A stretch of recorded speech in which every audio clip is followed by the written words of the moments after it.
3. So we definitely got a range of possibilities. Who's who?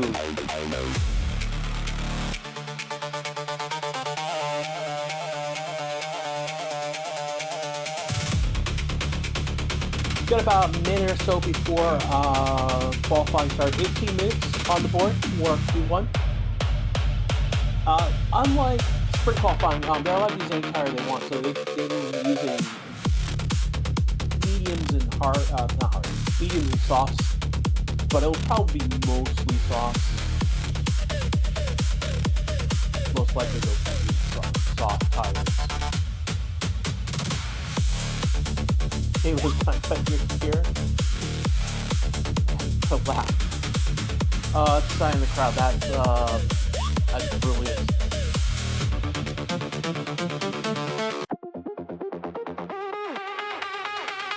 That point gives you 45 seconds.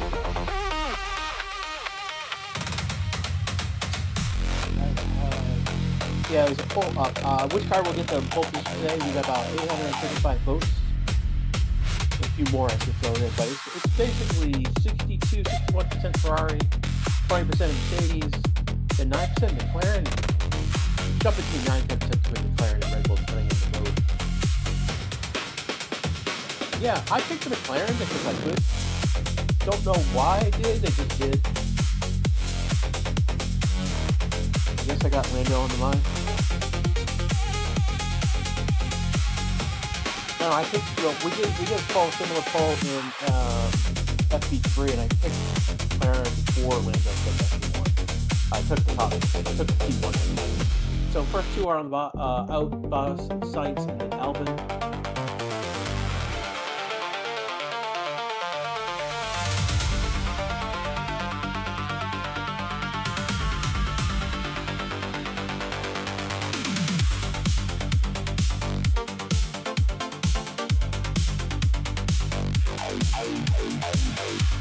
Definitely, Boss worked on the bot and improved exclamation point F1 facts in YouTube chat.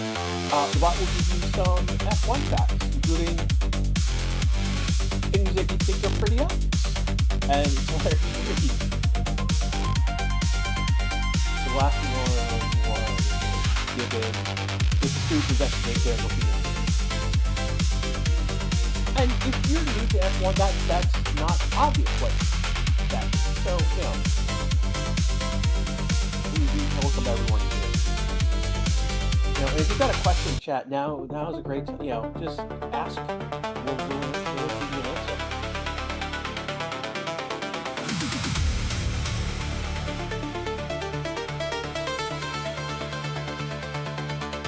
Then, Stroll and Alonso they're on the outlap now. Bottas just crossed the line, expecting to be one.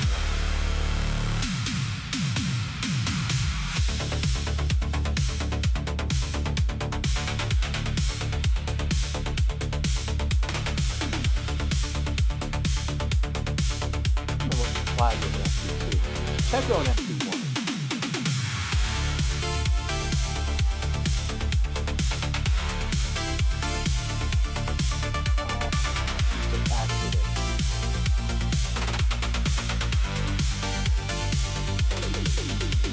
So that's the FP2.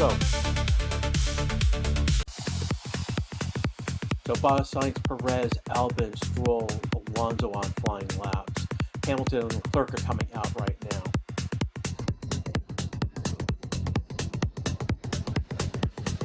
So next minute or so, we're going to have first times on the board. Don't have a nice beverage quality? I do. I have two actually. I've got nice water and I've got a limeade mixed, a slushy limeade with watermelon.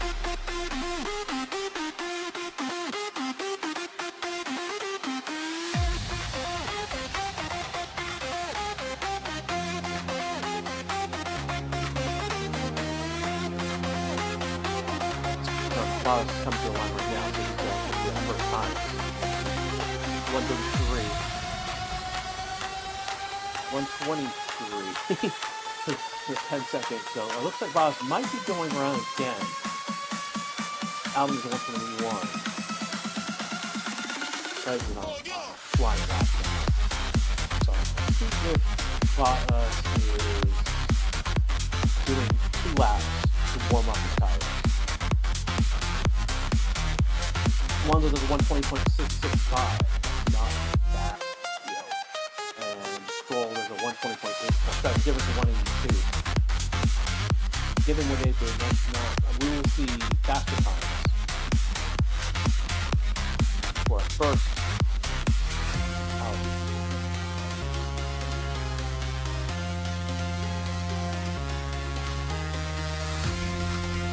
I'm not sure if Bottas abandoned his second lap. I think he took 2 laps to put his tires into an operating range. He's looking pretty good right now. The 28.7, which is tight. We get a tenth of Alonso. Hamilton putting huge. So we got Hamilton and Leclerc coming in within a tenth of each other, 27.7 and 27.8 respectively.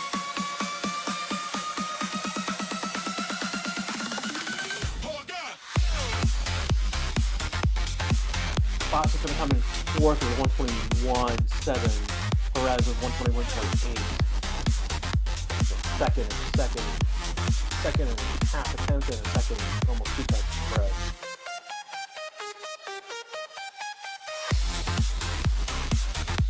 Asphalt 1, 2 steps count. 13 minutes left in Q1 right now. Hamilton just went to the top of the board with 118.720. That's like Alonso 2 seconds, just under 2 seconds back. Leclerc comes in 148 behind him, 118.878. Hamilton fastest in sector 1, sector 2. Leclerc fastest in sector 3. So we've got top 2 spots in all sectors. Red Ferrari. Thank Fan, Aiden, and live timing over in Twitch chat. I want to thank Mayaki, Paula Blue,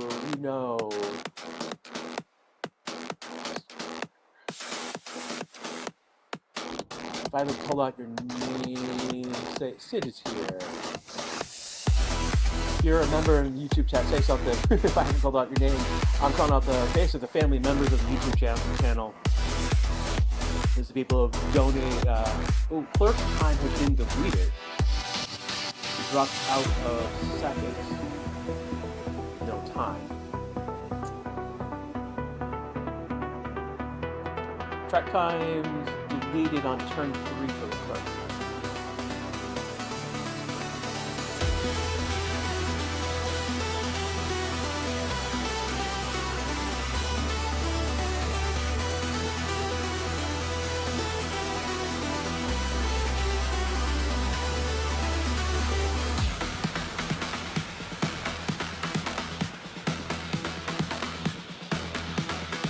And the tightens on the exit, just pinches a little bit there. Absolutely, Harry flatters through the left.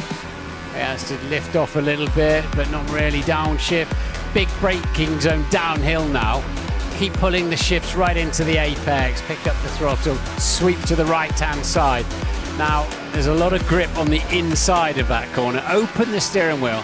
Use a bit of the pit lane in to cheat, get the car straight, help your traction. A lot of understick, carrying him slightly wide through the final corner, but still it goes fast as it is on the soft compound tyre, of course. Yeah, there should be a decent gap between the soft and the medium. There isn't between the soft and the medium when you're comparing Ferrari to Red Bull. That's not the best times that you would have expected. Now, what's happened to Lando Norris here? He's letting the car through, okay. I believe. Antonelli's gone very, very fast in the first sector. So he's on a flyer then? Yeah, he's now on his flyer, and that was, in fact, Norris was letting Antonelli through so as not to get a penalty for impeding the speed he's carrying through there. Look at the way, the direction change. You can just see the roll in the chassis, and the tyres tucking under a little bit there. But that Mercedes looks beautifully balanced, it really does. Down into turn 12. And he can just throw it in, the front sticks. We'll see what he looks like in the last corner compared to Max Verstappen's car on the same tyres.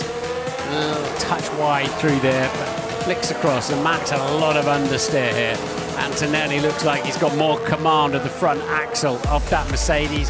Hopefully he stayed within track limits, but he's lost time in the final sector. He got a bit wide, didn't he, in a couple of corners? On this evidence, Martin, those medium tyres seem like a decent set of boots to put on, to be honest, because both Verstappen and Antonelli no more than 700ths of a second clear of Lewis Hamilton.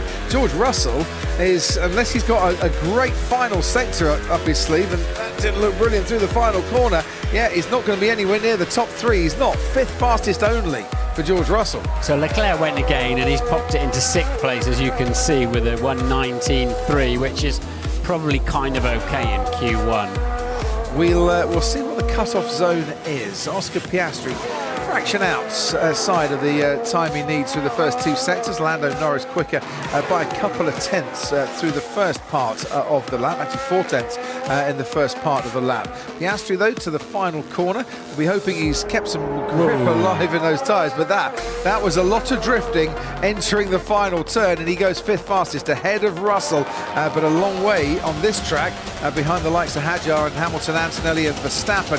Lindblad goes P8 for Racing Bulls. He lost a lot of time with an engine change in FP3, only got out with 5 minutes to go. Liam Lawson goes ahead of him by a couple of tenths, and on board then with Lando Norris hustling his car and seemingly very happy to do so through the final turn, goes fastest by 4 tenths of a second. Yeah, as a professional driver, you learn to know what you have to sort out and what you can just let go with the car. Yeah, it does that, I'm okay. That from Piastri was one of those sort this out now because it was really back end of the car stepped out because the rear tyres are crying because they're overheating, and Norris had to jockey his through there as well, right through the final corner as you get to the end of the lap. But the Aston, they're really close to the inside there of the apex. Has this helped Alonso? It has indeed. Gabriel Bortoleto will tumble down the order and into the bottom six. He's had his lap time deleted. Lance Stroll gets out of that bottom six, but still a little bit 4 tenths behind his teammate, who's in P12. On board now with Valtteri Bottas, half a second down through the first 2 sectors. It seems this year, Martin, with that reduction in downforce, with a grip that isn't there, it's a track for the hustlers, this one, isn't it? You want it on rails, this ain't the place for you. No, they've got a lot less downforce, so we're lapping about 3 seconds slower than last year, but that's because we took a lot of grip out of the cars as well. They're narrower as well. They're slightly smaller tyres, so no great surprises there. What they're not short of around here is any kind of electrical deployment. It's very easy to fill the battery, unlike Silverstone, unlike Spa. And so we don't have any of that to worry about. What it probably means is there'll be less overtaking as well. Let's hope that's not the case, but the logic is absolutely spot on. P20 for Valtteri Bottas, where he started 4 times already during the course of this season. And their confirmation of Gabriel Bortoleto getting a lap time deleted for track limits. So that throws a spanner or 3 into the plan for Audi. And it was at turn 4 where he's gone off the track. Don't need a replay, really, to sort that one out. That's a long way off. In fact, he's gone far enough to not scrape the plank too much as well. Gabriel Bortoleto on his way back to the pits, exceeding track limits, as did Pierre Gasly, but that's not going to worry their timings as it stands. Ted, down to you. Bortoleto was worried enough to ask his team to inspect the car, so he just trundled past me in the pit lane. Couldn't see anything on the edge of the floor, so it looks like it was the plank and the diffuser that he was worried about. So they've jacked him up in the Audi garage, and they are going to have a look at it. But I think there would have been just a few sort of scrapes, some curb rash, if that actually exists, Crofty, and then he'll be out with 1 run at the end to set a time. But talking of the times, as Max goes out on the same set of soft tyres, is he followed by Antonelli? Yes, he is. Alonso's right on the cutoff. An early 120, a 120.2, a 120.5 maybe will see you into Q2. Alonso, it's tantalisingly close for the 2-time world champion. And if you're new to Formula 1, you're wondering what a plank is. It's a piece underneath the car that's not made of wood. It's made of other materials. A legality, you're not allowed to wear that away. But of course, if you straddle a curb, it gets quite badly damaged, and that's to stop teams running the cars too low, basically, and do what we used to do in the 80s and 90s, and just throw a brand new floor on it every day you went out, or a repaired one, a bodged up one, whatever you had. So there's and also to take away a lot of some downforce, basically, to have a step underneath there. Otherwise, if we didn't do that over the decades, I don't think anybody would physically be able to drive these cars now. They would be so unbelievably fast if they were full ground effect, full all the right suspension, and semi-automatic or automatic gearboxes we used to have, ABS brake. If you didn't stop all of that, the cars would be too fast for the circuits and too fast for the drivers, and pointlessly fast, to be honest. Quite.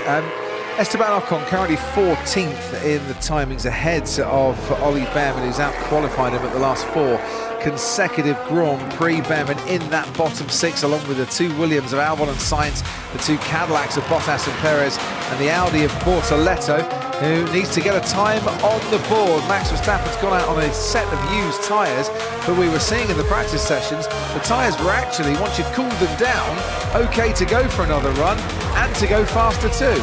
Seems the way, doesn't it? And at this stage, it's always worth quite clearly going out with a bit of extra fuel on board, even though you're probably throwing away a tenth of a second doing that, just to give yourself that security of being able to go again, as we saw with Charles Leclerc. A couple of tenths outside the best time through the first sector for Max Verstappen. The Red Bull has been more impressive in the middle part of this lap, going through the chicane 6 and 7. It's been named the driving centre corner now. They've all got corner names, these. Turn 8 and 9, Buddha, and then Pest. I don't know if it is a particularly pesky turn. At turn 9, turn 11 is a Lacey. And then we get down to Schumacher at turn 12, Senna and Ferenczi to finish the lap. Of course, the Hungarian who won the very first Grand Prix, the French Grand Prix back in 1906. I dare say these corner names are going to take some getting used to. Yeah, the driving centre one is not one that thrills me in the middle. It's a great little chicane, actually. I'm sure they could have come up with a better name than that. You're absolutely right. Second fastest for Max Verstappen doesn't improve on his best time so far. Antonelli's not improving. George Russell is, though, currently down in 7th at the moment. Antonelli to the line. Second fastest, actually, that is his best time of the session, but he's still about 3 tenths off Lando Norris. Right, George Russell, another go on these tyres. Goes from 7th up to 6th. Not surprised. He was wrestling it, wasn't he, all the way through the final corner there for George. Here comes Carlos Sainz to try and get out of the bottom 6. Does, only just though. The right side of the line for the time being. Here's his teammate Alex Albon to try and send him back down into that bottom 6, and he hasn't. Alex Albon could find himself out here. He missed Q2 by 7 thousandths of a second in Spa as Leclerc goes 8th fastest. He's been out-qualified by Sainz in the last 4 races, Alex Albon. Not looking good for him here as Bortoletto puts Sainz back in the bottom 6 with his time lap. But if that counts, will be good enough for P9. Ocon moves ahead a little bit. Ollie Behrman goes up to P14. The projected cut-off time of 1:20.1. What can the rest do now? Arvid Lindblad stays 11th fastest. It'll be Colapinto and Lawson to cross the line next. Colapinto's on an out lap. Here comes Liam Lawson, and he stays 10th fastest. You've got Perez and Bottas, Stroll, Albon and Sainz in that bottom 6 as Hülkenberg goes 6th fastest. Nice lap from Nico Hülkenberg to get into the top 6. Right, Valtteri Bottas, what do you got for us? Once upon a time, you were guaranteed Q3 here, and you're down in 21st at the moment. It looks like Aston Martin have an upgrade that is better for them now than the Cadillacs. Perez, slowest of all the qualifiers. Alonso goes P14, pushes Gasly into that bottom 6. Gasly and Colapinto both on a flying lap, though they've just gone through the first sector. Stroll pits, he's out. So it's Gasly and Colapinto against Behrman and Alonso here to see what happens to sort this qualifying out.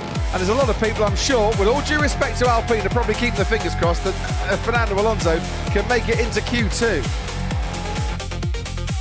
So it's you're absolutely right. It's the two Alpines now that can do some damage back there. They're both on personal best first and second sectors. Red lights are on. That's the end of the session. Gasly does indeed go 13. And that's pushed Ollie Behrman right onto the cusp. I think Alonso's going to be safe here. So Franco Colapinto pushes Ollie Behrman down into that bottom 6. No one is on a lap behind Pierre Gasly. Fernando Alonso qualifies for Q2 for the first time this season. Oh, all right. Good job. Maybe a bit more to come the next set. Let's go. Yeah, let's go. It's painful to say it, but that's quite a milestone for Aston Martin this year, isn't it? So clearly, but the really good news is that they're clearly beginning to really understand that car. If you can make upgrades like that and just suddenly leap forward, they're fast. He's out-qualified there. A Haas, 2 Williams and 2 Cadillacs. So that's a decent step forward for Aston Martin. Now they need the power unit to do the same thing. That comes that upgrade in Zandvoort. So Sergio Perez. Oh, that's terrible. But why the balance changing so much? Alex, it was a good lap considering the car is all over the place. That's on us. Not the first time we've heard James Vowles say that during the course of qualifying this season. Sadly, for Williams, 2 cars out. For Cadillac, 2 cars out. Lance Stroll misses out too. And Ollie Behrman for Haas. It was a good lap considering the conditions, so it's all our car had in it. Let's see what we can do overnight. Yeah. Just keep working. There's a race to come, and Carlos Sainz from 15th on the grid finished 3rd here back in 2021. He's got a big job to do tomorrow. By a 10th of a second, Ollie Behrman is out as Aston Martin make it through with Alonso. Disappointing scenes for Williams, real struggle for them in Q1 just now. Let's start off with Carlos Sainz on his way up towards turn 4. I'm just going to slow it down for you, because you can get to see what's going on with the balance of the car. Just at the midpoint, I'll just roll that back for you, the midpoint of the corner, he just still his hands on the steering wheel, just completely neutral with a little bit of oversteer kicking in there. And what looked to be the correct entry speed ends up running him straight off of circuit, and that was his first attempt at tackling that corner, and things didn't get much better after that point. Then we can go to his teammate Alex Albon, who we've just heard from on the radio, saying what is going on with the balance of this car. From what I can see, you've got a bit of mid-corner understeer creeping in at turn 1, and then because of that handful of lock, the rear then snaps away from him on the exit momentarily. Then he comes down towards turn 2, and the same thing happens. Look at the amount of understeer, he just cannot get the car in, and then when he wants to get on power, the rear isn't there for him at all. Turns into turn 3, and the thing's just jumping around, and the rear flicks around on him as well. So a real tough job for both Williams drivers there, pretty much confirmed by team principal James Vowles as well. But everyone's finding it tough. I mean, even Oscar Piastri on board the McLaren, who's right up there with the fast guys. Look at this for car correction and what the balance is like for these drivers through turn 14. And it's not just that corner, many others on the circuit as well, posing a real challenge for them. Well, let's hear about that challenge from the Racing Bulls pit wall. Alan Permain is down there. What are the drivers saying, Alan? Because it does look a bit of a struggle today. Yeah, not too bad, Crofty. Both pretty happy with things in Q1. We only used 1 new set, so we're in good shape for the next couple of sessions. Alan, I noticed both your drivers' laps were very close together to each other and to their own individual laps. Looks like they're kind of getting towards the limit there somewhere. Yeah, I think the second set will give us a bit more. We saw the Audis found 6 or so tenths on that second set. Yeah, the Audi is the big challenger, I think, for those like 9th and 10th spots that you've kind of made your own in the last few races. Yeah, they're ours, Crofty, not Audi's. Is this weekend for you, is the objective, look, just beat Alpine and we'll go into the summer break happy, because they're our closest rivals? I think we're just trying to do the best we can with what we have here, so that means putting it 9th and 10th and finishing 9th and 10th and seeing what happens in front.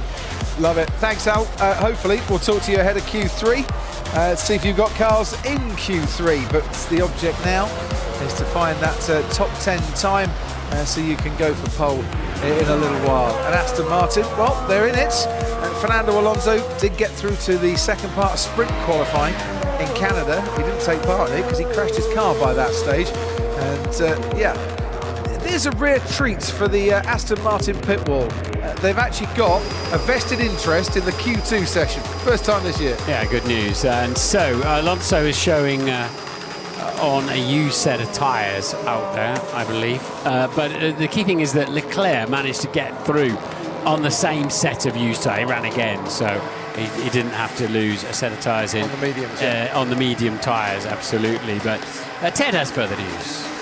Thank you, Martin. Yes, I counted 3 separate runs from Alonso, so that would mean that he's used all 3 sets of his new tyres. Crofty, have you got the same information up there? Fernando Alonso did do 3 separate runs, And yes. they were all new as they passed me. So he's out of fresh tyres, isn't he? That's it. So he better hope that there's another lap left in the... Well, that's interesting with that radio message then. He knew that, and yet he still said the radio message that I think there's more in the car. And by extension, more in the tyre, even though he's done a run. So, yeah, optimism down here. Let's pick one on Cadillac. Valtteri Bottas getting the better of Sergio Perez. Haven't said that too many times in qualifying this year, but that'll please the Finnish crowd that always gathers here at the Hungaroring. In the days of Kimi Raikkonen, you couldn't move for happy Finns around the back of the grandstand. 6-5 to Sergio Perez in the head-to-head battle at Cadillac. Closest one this season so far at Audi. Nico Hülkenberg, Gabriel Bortoleto. The qualifying head-to-head is 5 apiece, which makes it 17 apiece in the races that they've had as teammates. So Fernando showing fastest of everybody in the first sector. That's because he's the only one that's done a first sector so far, because it gets reset per qualifying segment. So he did a 120.1 on his first efforts in Q1. Let's see what... and he's cruising at the moment, is he? He looked a bit steady down the hill, but he's pushing on it. Oh, that's pushing very, very wide indeed. Through turn 13, and he likes that tight inside line there of 14. See what this comes up as. So it's about a half a second slower than he was in Q1, so not too bad. George Lucas, I think, there at the back of the Ferrari garage, watching Lewis Hamilton. Hoping the force is strong with that one for the rest of this qualifying session. Quote the Star Wars this afternoon. Max Verstappen out there, I would imagine, on a new set of soft tyres, but just looking at the state of them, maybe not, to be fair, Martin. You've got the app open in front of you there. Indeed. It hasn't always been super accurate, but a 27.6 first sector is a handy lap time, a handy sector time. Here comes a little short straight into that driving centre chicane, and Max really carrying. You need a lot of single wheel movement to get through sectors like that, so that whichever side you're going through, that inside wheel just lifts up nicely. It doesn't make the whole car jump and bounce, otherwise you start bouncing on your tyres. Max had a little bit of instability in the middle of 12, looking at the long shot there. And picks the throttle up nice and cleanly as he heads now into the final turn. Comes up pretty quickly and not wrestling it through there as much as some. Certainly not. Crosses the line, Max Verstappen, with the fastest time, 1:18.2, improves by 0.4 of a second from his best time in Q2. Fernando took his maiden pole in Formula One here in 2019. At the time was the 100th different pole sitter in Formula One. Lando Norris subsequently becoming a pole sitter too, has gone quicker than Max through the first sector, and Isaac Hadjar has that sinking, spinning feeling down at turn 11, getting drawn into the gravel, spinning around 180 degrees, ruining his lap and necessitating a trip back to the pits there. That went wrong on the way into the corner. He picked up understeer, probably just carried a bit too much speed in, and then hung on to the brake pedal a little bit too long, and the front tyres just wouldn't live with it.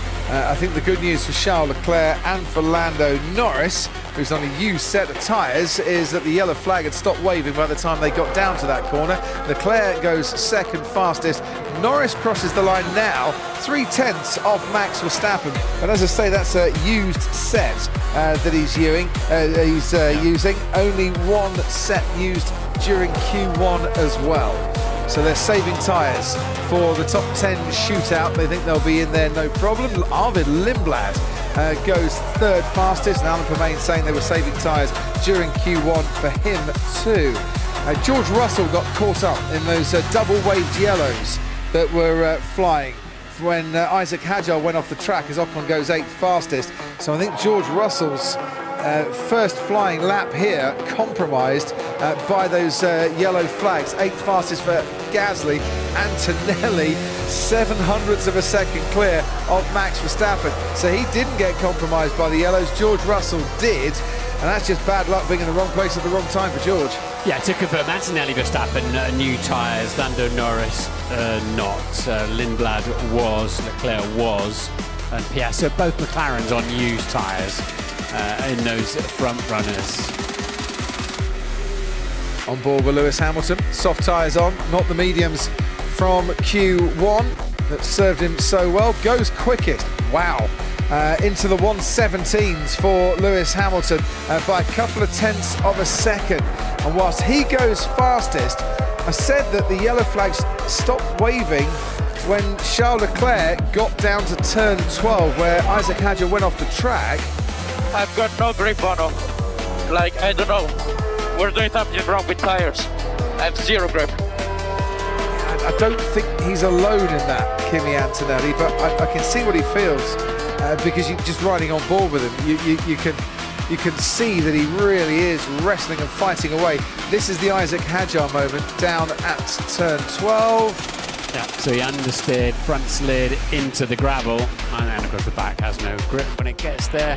Gave it a little bit of throttle, which is probably... Okay, but come on, someone's always the same. Is he talking about traffic? Yeah, I don't think it's traffic though, was it? You can see George Russell just in the back of the picture there. Charles Leclerc has been noted for a yellow flag infringement, and whether that's the stewards wanting to just have a little look there to see if he did lift off or not when he went through that zone, if the yellow flags were out. Yeah, if it's double yellow, you've got to really heavily lift. In fact, your time normally, as you've seen with George Russell, you can't have a time if there's, everybody assumes that it's double waved, double yellows.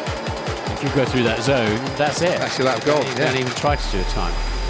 But it's whether there was a single waved yellow, a double waved yellow. Did he lift? Did he not lift? Did he need to abandon his lap? Well, was it a double yellow? Should Charles Leclerc's lap time have been deleted, I wonder, the 1:18.9? We'll let that sort itself out, but just have that in the back of your mind as Lewis Hamilton comes back into the pits. Hamilton knocked out in Q2 in Hungary last year. Yeah, it's a pretty tricky lap. Yeah, there's plenty more time in there. It was a pretty tricky lap for him there. Only reached Q3 by, what, 100th of a second here in 2024, but looking in a better shape, it has to be said, this time around. No further investigation. Charles Leclerc for a yellow flag infringement. Phew, we can get on with qualifying with no penalties for anyone. Ted, down to you. So far, Crofty, of course. A couple of things from down here. Gabriel Bortoleto did an outlap and then came straight back into the pits. So I think that was on a used set. Isaac Hadjar has put a new set of softs and has gone straight back out to make amends and get a time on the board. And not for the first time, Fernando Alonso has outfoxed yours truly down here in the pits, because he did have another set of new tyres. They were down the back of the couch. So he's on them now. Right. He found them. He found them? Found another set, yeah. He had a bit in spare. So let's see what these tyres can do for him. So far, not on a pace to trouble the top 10, it has to be said. I think if he can get to 12th or 13th, that would be a very fine job in this qualifying session. when that upgraded engine for Honda comes through in Zandvoort, then they'll think more about the fringes of the top 10. But that, to get Alonso into the top 10, that is a sensational lap from him. A 1:19.8. Fernando Alonso into the top 10. Well, if he stays there, brilliant for him. Isaac Hadjar should have the pace to replace him, but we haven't seen a lap time from Isaac Hadjar. The last time, Martin, he went on a push lap, he went off the track. He did, down at turn 12, so this is turn 2. It keeps cascading down here. Oh, a nice wide exit there is no problem, because you've got plenty of grip through 3. Make a bit of slipstream, get on the racing line, and I don't know, I was being told the wind is gusting into turn 1, and we know that is still partly a tailwind component in there for the drivers. So Hadjar, so far, so good on this lap. Yep, he's halfway through it, but it's the corner that caught him out before is the tricky one to come. And he's heading that way now, plunging downhill. Very good middle sector for Isaac Hadjar. Nice entry into that corner. Stays on the curve this time, no gravel involved. This is looking good for Isaac Hadjar. Might just start to trouble the top 3 if he carries on at this rate. 27.8 was his middle sector. Has he got enough grip in those tyres? Look very neat as well. Through the final corner, does go quickest by about 6/100ths of a second from Lewis Hamilton. Got to say, as that lap went on, it just looked better and better from the young Frenchman. Absolutely did. He's had to use another set of tyres, of course, which will compromise him in Q3, but nonetheless, that's a cracking lap time from Isaac Hadjar. Max Verstappen has not gone faster than his personal best. Car trying to get away from him in turn 5. Traffic gets nicely out of the way. I love this drone shot. And we pick up the Red Bull and we don't hit the bridge. Right, Kimi Antonelli, 1:18.1, gets in third fastest. That lap is going to be deleted for Kimi Antonelli. So a slightly worrying time for him, as you can see there. Plunges down into that bottom 6, hasn't got a time on the board. He is out on the track at the moment and has got the pressure here of having one lap and one lap only to get himself into the top 10. Championship leader who qualified 15th last year, and that's where he finds himself currently in this qualifying session. Verstappen stays third fastest. George Russell's improved in the middle sector. Piastri flying in the first sector. Bortoletto improving too, as he needs to get a time on the board. They're all out there, bar Fernando Alonso, whose job is done for the time being in this session. George Russell, fourth fastest. We need this lap, Kimi, say Mercedes. Looking now to Oscar Piastri, who's currently 8th fastest, goes behind Isaac Hadjar, ahead of Lewis Hamilton, who's doing a great job of saving tyres and getting the times in here. Looks like they might have saved a set for the race to come. Bortoletto goes 9th fastest, pushes Fernando Alonso out of this qualifying session. P11 currently. Hulkenberg next across the line, goes 7th fastest. That pushes Liam Lawson out of the top 10. Lawson crosses the line. He then goes back into the top 10 again, and Charles Leclerc finds himself right on the cusp at the moment on a flying lap. Norris, 1:17.4. Great lap from him. 4/10ths clear of Isaac Hadjar. Antonelli does get that lap in, goes 6th fastest, pushes Leclerc into the bottom 6. Lindblad now goes into the top 6. Leclerc and Bortoletto are now finding themselves outside of the top 10. Ocon can't make it into the top 10, only Leclerc can. Leclerc then is on 2 personal bests. That's looking okay. Antonelli did not use a further set of new tyres. He'll be hoping to sneak through on the original set. Gasly just misses out, 11th fastest for him. Colapinto misses out too. Here comes Charles Leclerc. Pole position for him last year, and right at the end of Q2, he forces his way back into the top 10 at the expense of Liam Lawson. Hamilton is safe, no issues for him whatsoever, but Charles Leclerc left it very, very late. Kimi Antonelli left it late. They made it through in the end. Yeah, unfortunately for Fernando Alonso, he went too early, didn't he? Peaked too early there because the track, as we talked about before we got going, ramps up. You know, they put the Formula 1 rubber down, clean up the dust. Oh man, such a bad lap. So hard to drive. sadly, for Liam Lawson. Hard to drive, couldn't make it through, and it's 6-5 to him in that head-to-head battle now with Racing Bulls, because Arvid Lindblad has made it into the top 10. That's 4 in a row now for him in terms of Q3 appearances. Lawson misses out though. Pierre Gasly misses out. Alpine haven't been in Q3 here since 2022. Colapinto, his teammate, down in P13. Gabriel Bortoletto, 14th on the grid. Esteban Ocon, 15th. Fernando Alonso, 16th for Aston Martin. Lando Norris with the fastest time of a 1:17.4. He's been pacey. Can they catch him for pole? Welcome back to Budapest, qualifying for the Hungarian Grand Prix.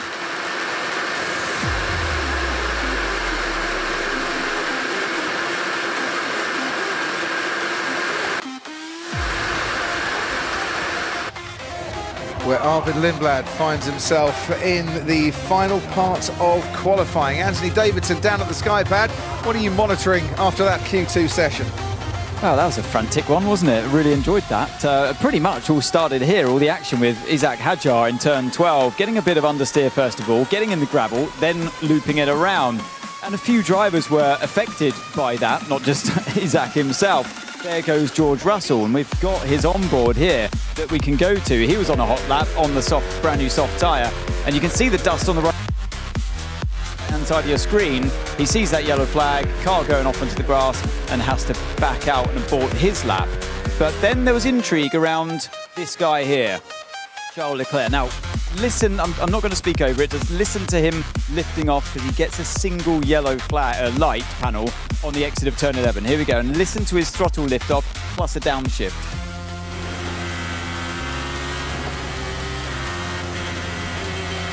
So it's subtle, and you've got to be aware, but he is aware of the situation. Single yellow flag, it's waved there by the marshal on the left-hand side.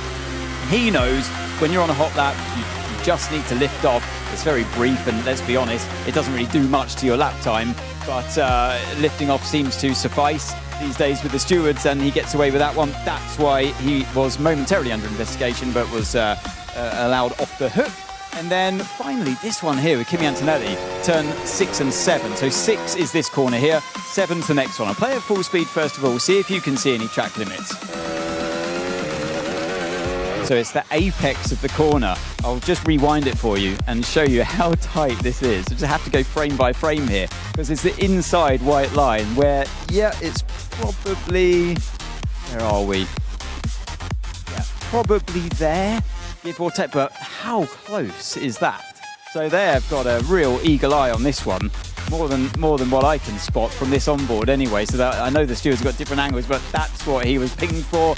That's why he had to have that last-ditched effort at the end of qualifying 2 there. Back to you, Crofty. Thanks ever so much indeed, Ant. From the Skypad to the Racing Bulls pit wall.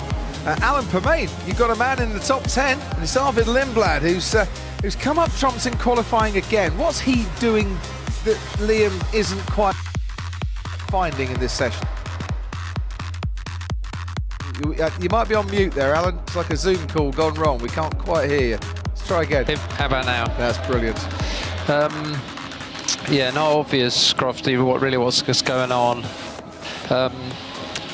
Liam's just struggling in that first sector, too much understeer, and where he's been really strong in the last sector, he wasn't able to put that together in Q2. We're hearing a lot of drivers talking about there's no grip on that run, or obviously we've got a lot of wind swirling around this track as well. What is confusing them out there? Because some are fine and others just can't make it stick. I think it's difficult to know, Martin, at the moment. We need to get back and have a really good look at things. Arvid's clearly very, very happy with the car. And as I say, Liam, too much understeer first sector, too much oversteer last sector. Alan, thanks ever so much. Go well in the final parts of qualifying. Pole position then in 2026, it's 6-4 at Mercedes. Kimi Antonelli with 6 poles, George Russell with 4.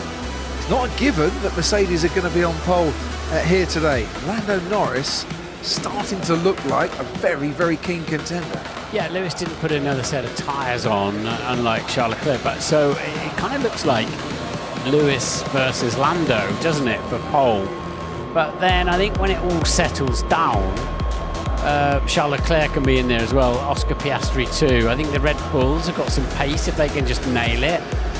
The car looks a little bit tail happy at the end of the lap, the two Red Bulls. So it was quite difficult to read actually, those two sections, all over the place, a little bit like the wind direction and speed, absolutely all over the place, and maybe that's significant. But my gut feeling is it looks like Norris v Hamilton for pole, but let's see who can make that incorrect. Now officially the track temperature is about 43 degrees. It's still pretty sweltering here at the Hungaroring. I think that centre might be in the shade a little bit, and the shade is starting to come over the main straight as well. The pit lane's still bright sunshine, but the sun behind the grandstand. Martin and I sat in the commentary box looking down on the pit lane. Everyone looks hot, look tired. Keeping us cool in the middle of it all is Ted Kravitz. Well, you say that, David Croft, but there is a high cirrus cloud that has just obscured the big ball of fire in the sky from us here in the pit lane.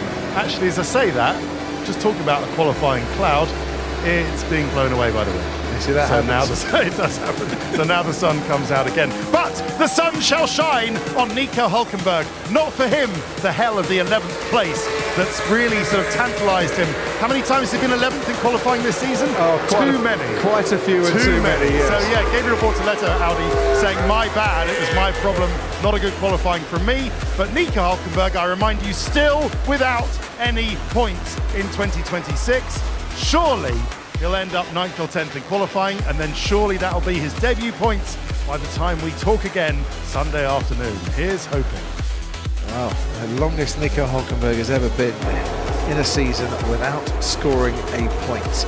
Green light is on, and we are go for Q3. And first and foremost, well done to Ferrari, well done to McLaren, saving tyres for the race tomorrow, but they should all have, the top runners and riders should have two brand new sets of soft boots for this one. Yeah, Ferrari played a smart hand, I think, didn't they? Getting through Q1 on the mediums, because it's despite Leclerc having thrown another set on of the soft tyres, but it worked a treat for them.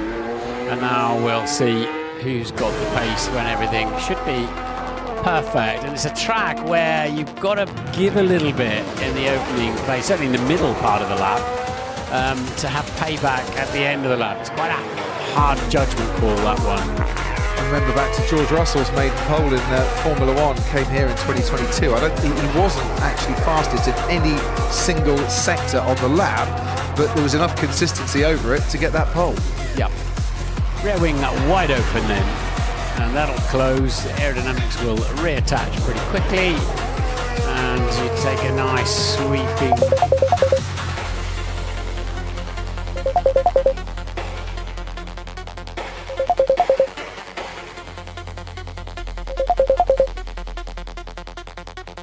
Surface up to spin the rear tyres. They changed, the compound changes properties, and sometimes you just can never get it back again. 27.5 is a solid first sector. It is. It's been matched by Oscar Piastri. A couple of thousandths of a second, a few thousandths of a second faster. Oscar Piastri than Max Verstappen. The drone tries to keep up with the Red Bull and eventually can't, as Max has got a bit more power available to him through this middle part of the lap. Lando Norris a 10th up on both Piastri and Verstappen through the first part of the lap. It's a 27.6 for Verstappen in the middle part of the lap. He's making his way now to the penultimate corner as Oscar Piastri goes faster than Max Verstappen in the middle part of this lap. Advantage McLaren over Red Bull in that battle. Lando Norris gets to the end of the second sector and he's ahead of both of them through those first two sectors. Verstappen to the line, 1:17.7. He improves by half a second on his best time in Q2. Can Oscar Piastri, front row here the last 2 years, go quicker? Yes, he can. By 4/100ths of a second, Piastri's pulled one out of the bag to be ahead of the Red Bull. Lando Norris giving it maximum hustle and by over 3/10ths of a second getting provisional pole. But Lewis Hamilton now fastest in the first sector as Isaac Hadjar goes into the top four. Yeah, Norris has got some pace left in his pocket, judging by that last corner. If he can share the grip out a little bit better around the lap. Hamilton then, a man who a calendar year ago said, I'm not good enough. I think they should change the driver at Ferrari. Thank goodness they didn't, because he's on fine form. A little bit of a wrestle in turn 13. Front's washing out, but there's the racing groove. And a good drive off the exit, and he goes fastest. Provisional pole to Lewis Hamilton by a 10th of a second. His teammate Charles Leclerc was a couple of tenths down and is only P3. Kimi Antonelli was also a couple of tenths down. 6 poles so far this season. P4 is the best he can manage for the time being. Now, here comes George Russell. Can he get closer to his teammate, closer to the front? No, he's half a second down. It's George Russell, and only 7th fastest. Lewis Hamilton, 12 months on from being not good enough, is very much good enough for the time being. His words, not mine, by the way, that he wasn't good enough. And provisional pole is his. Are we on for a 10th Hungarian Grand Prix pole for Lewis Hamilton? We'll find out when they go again. So 6 minutes remaining. We know Norris got some more pace because we saw him have that sort of slightly wild oversteer in the final corner. So that'll go a bit faster. I suspect the Astries will too. Red Bull struggling a little bit to get to the absolute ultimate pace. George Russell, half-second shy. That's a lot in Formula One, a half-second. Lando was understeering badly through 13 as well, so his tyres had run out by the end of the lap. Watch this. I thought he was going round on the exit there. So Norris definitely with more time in his pocket. Like you say, Martin, a track, you've got to give a bit, you've got to take a bit, you know, you've got to give a little bit back. And just thought this morning, watching FP3, Ferrari's strategy seemed to be take a bit out in the middle sector. Don't push quite so hard where the tyres can overheat, because it'll all come back to us in the final couple of corners. Yeah, you leave the pits with a brand new set of tyres and a quantifiable amount of grip, and you've got to share it out through the whole lap. Ferrari and Lewis Hamilton fans satisfied, I'm sure, by that first part of qualifying. Lewis Hamilton on provisional pole. He would be, if he confirms that, the oldest pole sitter in a Grand Prix since Mario Andretti, who was 42 at the time when he got pole for the 1982 Italian Grand Prix, driving for Ferrari that day. Age is just a number, right? Just a number. George Russell needs to improve, half a second down on Lewis Hamilton, but once again, a couple of tenths back on his teammate, Kimi Antonelli.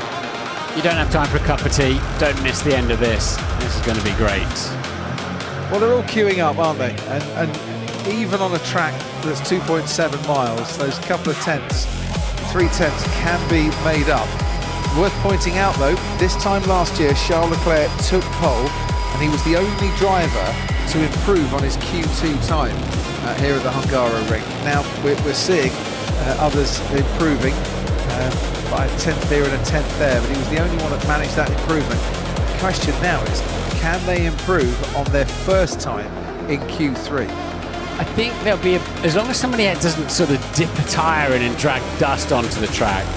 You've got a lot of people moving about. I mentioned that earlier on in this sort of natural dust bowl. But what used to compromise them here when they didn't have such good concrete edges to the racetracks and the curbs was somebody just dragging dust onto the track, and we had a sort of a disappointing final shootout. Shouldn't be that problem today. The track should still keep ramping up, and once again they've all got exactly the same idea. The oldest race winner in over half a century could become the oldest pole sitter in the last 44 years. Car number 44 looking good. 3 minutes to go. A Q3 pole up for grabs. Ted Kravitz, down to you. I seem to remember Hamilton's last Grand Prix pole was here, wasn't it, Crofty? In 2023, a few years ago, yeah. You said it just a moment ago. So, if you're wondering where the pace has gone for Mercedes, so are they. And it just seems to be the same as Antonelli said in earlier in qualifying. Bono, I just don't have the grip. It's the same for Charles Leclerc, but Lando Norris against Lewis Hamilton, they have found it. They've got the grip. Is it just between them, or can Mercedes and Antonelli get in there? Lando against Lewis. No L plates on the driver's rear wing. They are more than experienced enough as Nico Hülkenberg gets his Audi into gear and gets it out into the pit lane. Yeah, I'm sure McLaren could have done without that little hold up there in terms of travelling out the pit lane as they wanted, keep the tyres as much as they can where they want them. So we will have all 10 cars out on the track shortly. Hamilton, Martin, will be setting his final flying lap first, assuming he doesn't do another preparation lap. And will he have to pass anybody while he's doing that as they get up to speed? I just wonder at the moment, is it worth another preparation lap for Lewis Hamilton? Because then he wouldn't be passing anyone at speed. We'll see. I think he's going for it, full beans, down the straight and into turn one. Active aero slam shut, gives him the downforce to take that first corner, and he's on his way. Yeah, had to do a little correction on the way into the corner. So 27.3 is the fastest first sector we've seen, but as we've explained, it's not always matters if you can go keep the grip for the middle of the lap, but you don't want to be too tardy there.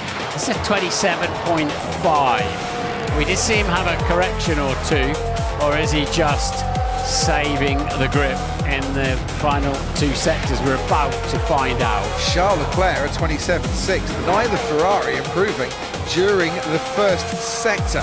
Max Verstappen at 27.6. He hasn't improved in the first sector either.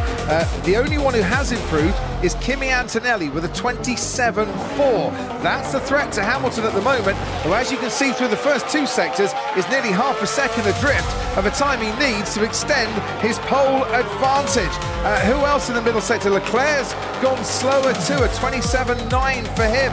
It was a 28.0 for Hamilton, 27.8 for Verstappen. We are not seeing improvements out on the track. Hamilton crosses the line. It's a 1:17.2 from his first flying lap in Q3 that they are all still chasing, and Antonelli's the only one who's improving. Leclerc crosses the line. P3's the best that he can do. Verstappen has spun, and that's a yellow flag. Antonelli is going to have to lift off. Russell might have to lift off too. At the final corner, Verstappen loses it. Antonelli stays on the second row. George Russell's not improving here. Got caught out with yellow flags at the wrong time. Had to lift. P7's the best he can do. But Norris still out there and able to improve, and he has done in the first sector. Yeah, so the two McLarens will not be affected by that Verstappen spin. They were last out. We saw them delayed almost, and Norris mighty fast, but there's another yellow out there. There's a double yellow out there, but I think Lando Norris is clear through it. Lando Norris is on course to take pole if he's got the grip around this final corner. At the moment, a tentative grip for Lewis Hamilton on that pole position. Norris has snatched it by 12 thousandths of a second. Lando Norris takes pole here in Budapest. And here they are delighted about that. They really are. Oscar Piastri's had to back out. P5 for him. Lewis Hamilton came within 13 milliseconds of becoming the oldest pole sitter in 44 years. He's on the front row alongside Lando Norris. The second yellow flag was for George Russell, stopping at turn one. We saw him adjusting something on the steering wheel. He had to give up through the last corner anyway. Russell starts 7th at the moment. No penalties incoming that we know about or expect with power units or what have you. But Lando Norris then delivered when he had to. And that was, wow. There's not many see Max Verstappen make mistakes like that, is it? No, So having to push, Martin, harder than the grip allowed. Yeah, and just like throwing caution to the wind in the final corner, back end of the car, I suspect just wouldn't stick for him. We're about to see. He's thrown it in, and he had to correct a slide on the way in. And he sort of got a bit of an anti-look going on there. And Max did not just leave it there and ruin everybody's lap. No. He drove out of the way, but that enabled Norris then. If Max had stayed there, then Norris wouldn't have had a chance. Certainly wouldn't. It compromised Antonelli, it compromised Russell. They were the next cars on the scene, but everything had been cleared up by the time this man arrived at it. Yeah! Gorgeous. Go, well done, boys. Thank you very much.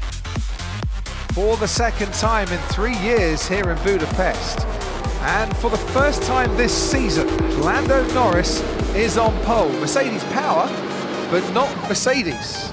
who get to round 11 to find another car ahead of them on the grid. Well deserved too, you'd have to say.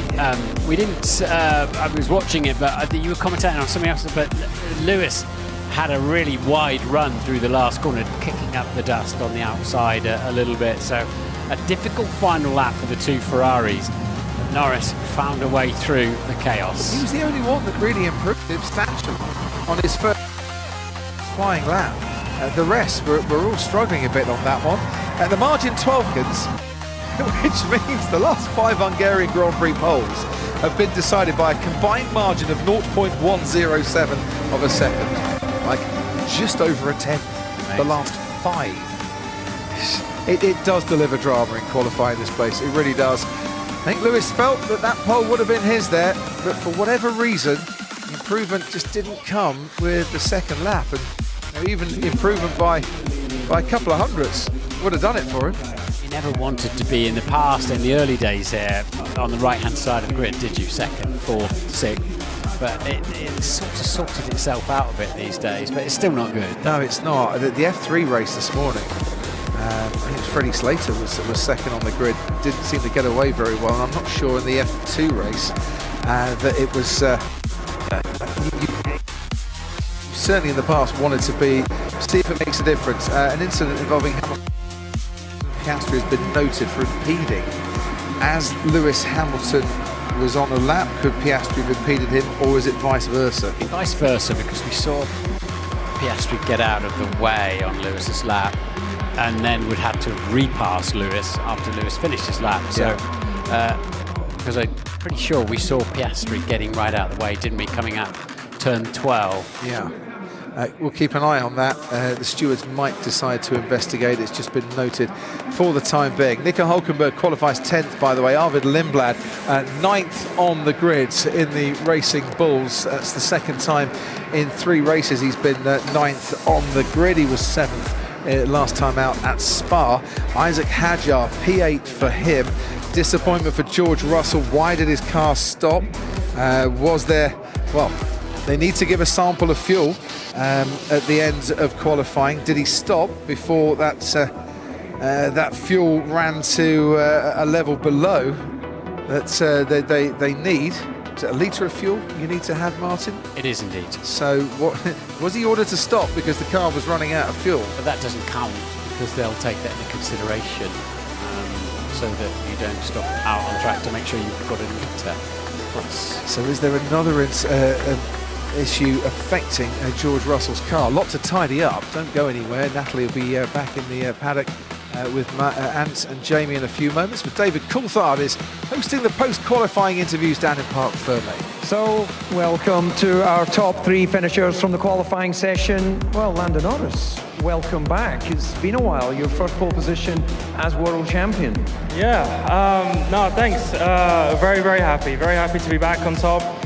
A tough quali. Obviously, these guys here were very quick, and it's been pretty tight the whole weekend. But we've seen quick from the first laps that we did, and we brought a few upgrades. And it's hard to know how much it helps in terms of lap time, but it certainly helped today. So yeah, very, very happy to be back on top, especially at a track where you certainly want to be on pole.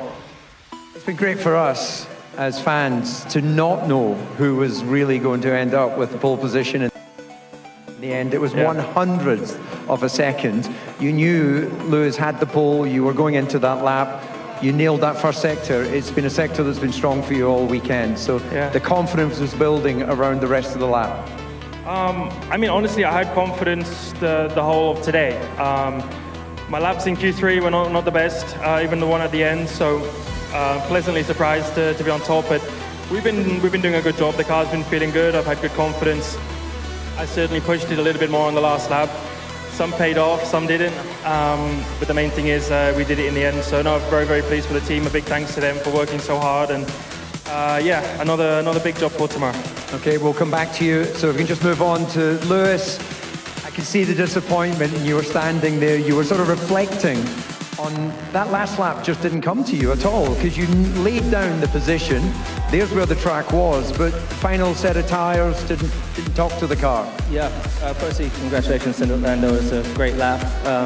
Yeah, we've been doing a great job all weekend. I felt solid throughout qualifying, and yeah, for some reason, I mean, we went out first, which I don't think was the right call. But then on top of that, just the grip for some reason wasn't there on that last lap, I think, for both Charles and I. Yeah, it's obviously a track that I love. I think we're obviously competitive, but I think tomorrow's going to be a hard day. Yeah, you've got an amazing record round here. If you'd managed by 100th and a little bit, that would have been your 10th pole on this track. So you've got a real connection here. You're teed up nicely for the Grand Prix tomorrow, but I'm still sensing that, you know, that's a pole that got away from you. I mean, ultimately, yeah, we were quickest throughout qualifying, so it definitely got away from us. I think my mind is just elsewhere right this second, because at the end of the, once I finished my lap, I don't know if I got in the way of someone, so I'm just trying to run that through my mind because I wasn't aware anyone was coming. Okay. Well done on that second place for tomorrow. Charles, again, like Lewis, you were not able to find any improvement at the end on that final set of tyres. Lando, of course, was. So put us in the cockpit for you. What was happening with the balance of your car?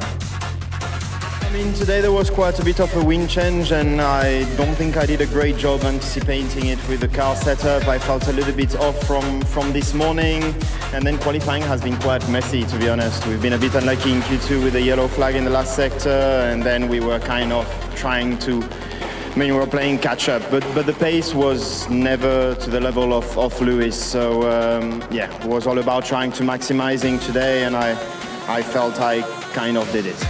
Okay, well done on getting that third place. Finally, back to you, Lando. It's just one part of the weekend, but it gives you a clean run, the right side of the grid, and what is a long run down into turn one. So what can we expect tomorrow? We've had a little insight to some of the longer run paces, but tomorrow is another day. Yeah, certainly is. I mean, I'm in the best position for it, of course. But these guys, they get good starts. They've been fast all season, so I'm expecting still a tough race. Obviously, they did Q1 on the medium, so it'll be interesting to know what tyre they're going to start on tomorrow. So they may be in potentially a slightly better position with some things, but otherwise, we did the job that we had to do today. So I'm pleased for that, and tonight we'll make sure we prepare in the best way possible for tomorrow. Okay, congratulations, pole position. So all the talk was of Ferrari. Those upgrades on the McLaren clearly working, though. Can Lando Norris get his first pole of the season, his first win of 2026? But all of this to enjoy in the lead up to Lights Out.